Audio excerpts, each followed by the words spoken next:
Hey guys, in this video we're going to get into concerning reports about Jamie Foxx's health, Lizzo threatening to quit music because of vicious bullying, and Elon Musk's brain chip getting FDA approval to begin testing on humans. Alright, so there have been some shocking reports going around alleging that Jamie Foxx's medical complication was a lot worse than anyone could have imagined. It's been said that he's suffered a blood clot in the brain that left him blind and partially paralyzed. Journalist AJ Benza went on Dr. Drew Pinsky's online talk show called Ask Dr. Drew. He said that he spoke to a source who was actually in the room with Jamie Foxx and they had first-hand knowledge of his condition. Benza claims that a blood clot in the brain caused the actor to be partially paralyzed and blind. But so far there has been no real confirmation of this news. Nothing substantial has come out to back up these claims. It's possible that it's just another round of speculation that's been blown way out of proportion, which is very easy to do right now considering there are so many conflicting reports about his health. A few weeks ago it was said that his medical condition had deteriorated and that his family were preparing for the worst case scenario. Since then, his daughter Corinne spoke out against all the stories that have been going around. She said, "Sad to see how the media runs wild. My dad has been out of the hospital for weeks, recuperating. In fact, he was playing pickleball yesterday. Thanks for everyone's prayers and support. We have an exciting work announcement coming next week too." At the same time, an inside source said that he was well on his way to recovery. They spoke to OK Magazine and said his family wanted him to have a peaceful recovery.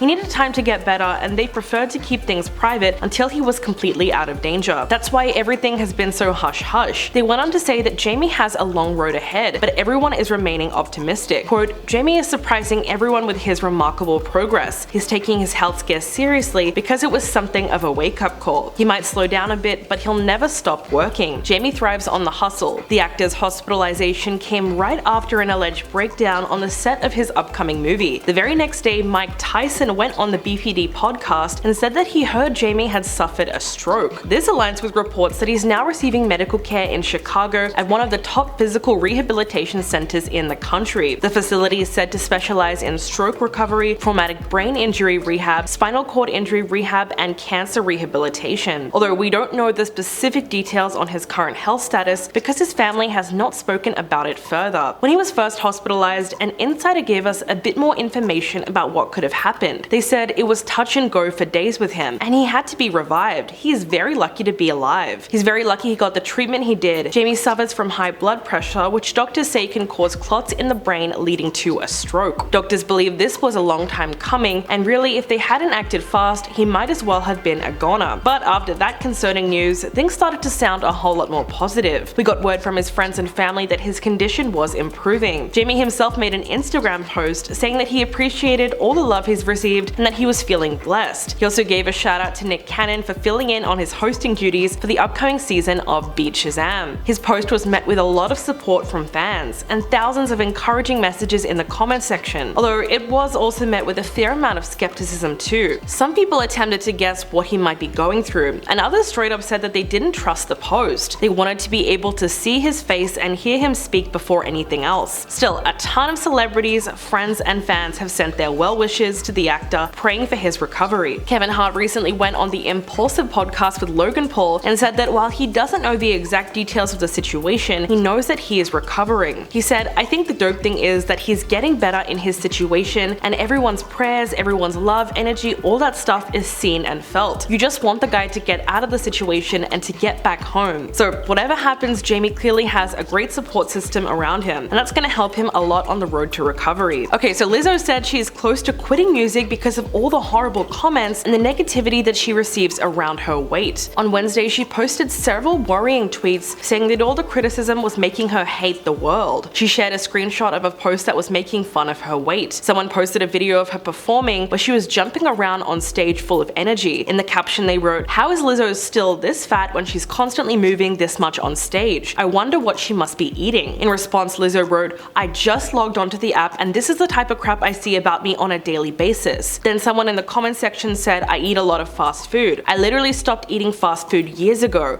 I'm tired of explaining myself all the time and I just want to get on this app without seeing my name in some BS." She went on to say, "This is what my body looks like even when I'm eating super clean and working out. I'm starting to get heated." Sadly, she said love definitely does not outweigh the hate that she gets on social media, and she said that she's seriously thinking about moving to a farm to get away from everything and everyone. There was another hate comment which read, "I don't think Lizzo wants wants to be smaller, yet if she did, she would be. It's her brand. In response, she wrote that being fat isn't her brand, it's simply what her body looks like. Her brand is actually feel-good music and championing all people. She said, "I've always led with my talent, but when I dropped Good as Hell, feel-good music was corny. When I dropped Juice, disco pop wasn't for them. When I was body positive in 2016, being body positive was pandering." So it's easy to see that she's beyond frustrated with all this constant backlash. Not only does she have to see all these horrible posts about her on a daily basis, but she's always getting criticized for putting body positivity out there. Lizzo has been an activist for social justice and inclusivity ever since she came on the scene. Through her website, she promotes resources and charities supporting causes like reproductive rights, LGBTQ rights, and anti-racism. She was also one of the only celebrities that put her words in action, especially during the overturning of Roe v. Wade. Along with Live Nation, she pledged to donate $1 million